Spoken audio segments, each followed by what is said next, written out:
All right, everybody, I'm Brian Lee Durfee, author of The Forgetting Moon and The Blackest Heart, both published by Simon & Schuster Saga Press. Folks, I'm here to tell you, I think I found another author that I'm going to love, and that is Janet Evanovich and her Stephanie Plum Bounty Hunter series.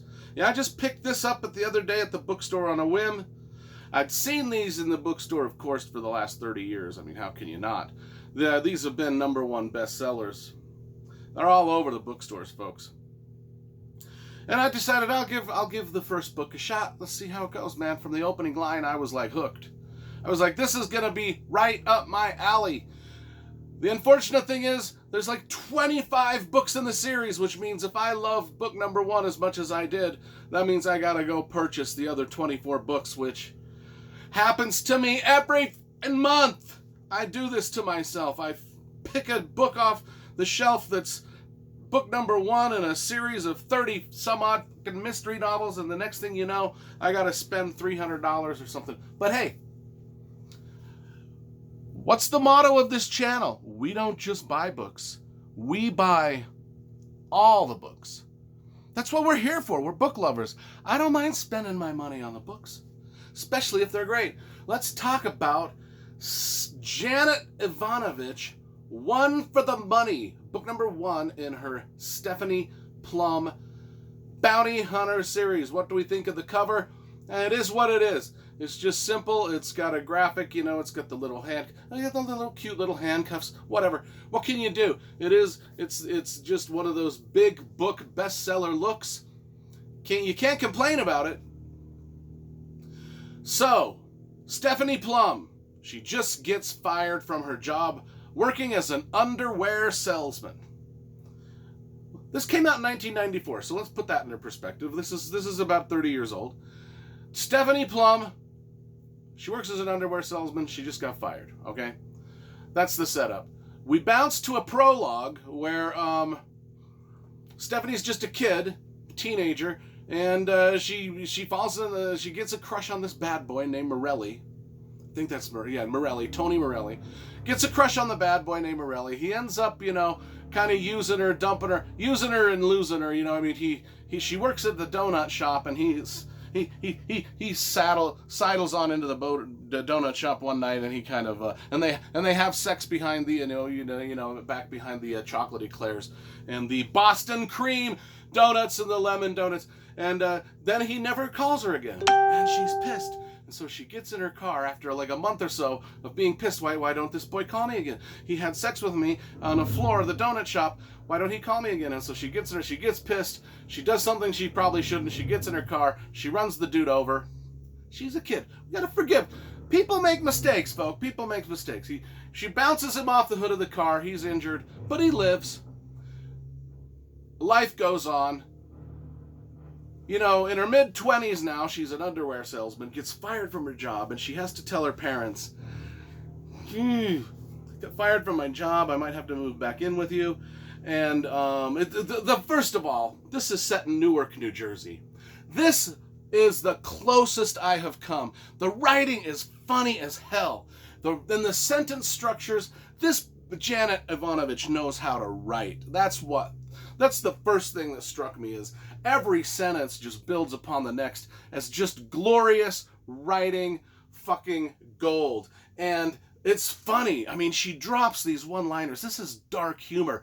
This is the closest thing I have come to reading a Sopranos book that's not a Sopranos story.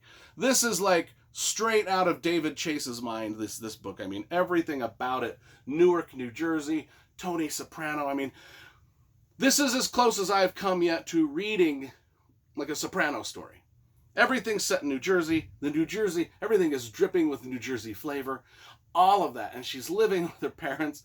And she's got this wacky family, right? And she has to tell them that she's lost her... She's not got a lot of self-confidence anyway. And she has to tell her family that she's lost her job as an underwear salesman. And they're just kind of like, yeah, you're such a loser. We knew you was always a loser. What are you going to do? Why don't you go work at the post office? Why don't you do this? And then her dad says something like, hey, your cousin Vinny needs a secretary. He's like a bail bondsman. He needs a secretary. Why don't you just go down to Cousin Vinny? And she's like, man, I hate Cousin Vinny. Cousin Vinny's a weird dude, man. So what happens is she goes down. She vows that she's not going to go beg Cousin Vinny for a job. But she ends up going down and getting a job for Cousin Vinny. And she gets there. Well, the secretary job's already been filled. So she's like, crap. But then Cousin Vinny's like, well, you know, she's like, well, what do you actually do, Vinny? And he's like, well, we're bail bondsmen. We're bounty hunters. We go pick up deadbeat people that have didn't show up for court or jail, and we bounty hunt. We bring them in, and we get this money. And she's like, well, what kind of money are we talking about? And he's like, well, we got this one case that, you know, if we find the guy, we get $10,000. The person on my crew that finds him is gonna get paid $10,000. And she's like, I'll go find him. No, she doesn't know anything about law enforcement or bounty hunting. And she's like, God, I could use $10,000, right? I'll go find this guy. And the Cousin Vinny's like, yeah, I don't think this is a job for you. And I said, please just let me do it. And so she's like, okay. So Cousin Vinny's like, okay, we'll let you go. We'll let you go on this job. You think you can do bounty hunting job as just a 25-year-old pretty girl with no experience and you're kind of a loser. We'll let you go out. We'll see how you could pull some guy in and put him in jail, right? And so she's like, I'll do it. I need the 10 grand. And so he's like, gives her the name of the guy that she's got to go get. And it's none other than Tony Morelli, the guy that took her virginity in the donut shop when she was a kid. This Tony Morelli is a vice cop, but he murdered someone and now he's on the lam. He's in hiding. He used to be a vice cop. So he grew up. He was kind of this cocky little teenage kid. Now he grew up to be a vice cop who turned bad and has murdered people. And now he's got a bounty on him. And now Stephanie's got to go out and bring him in for 10 grand. And so she's like, okay. Has no clue how to do this. Oh my God, this book is so much fun. I loved everything about this, especially the dialogue between all the characters, her family, her cousin Vinny, and then her and Tony Morelli when she goes. The thing is she finds him pretty quick. She's actually pretty ingenious in how she finds the guy. She finds him pretty quick, and she's like, hey man, he's like, hey, what you doing? Hey, I remember you're Stephanie Plum from high school. And she's like, yeah, you're Tony Morelli. And he's like, what you doing here? She's just like, kind of like, well, I'm just kind of in the neighborhood. And he's like, and as they talk, he starts to get suspicious, right? Because he knows that he's a wanted man. And she's like, well, yeah, truth is, I've been lying to you. I'm a bounty hunter and I got to bring you in. And he's like, here, wait, what are you going to, she's got no weapons, no handcuffs. She ain't prepared at all. She just thinks, hey, once I find the guy, I'll just have to tell him, hey, you're caught, and you got to follow me to jail, and then I get my $10,000.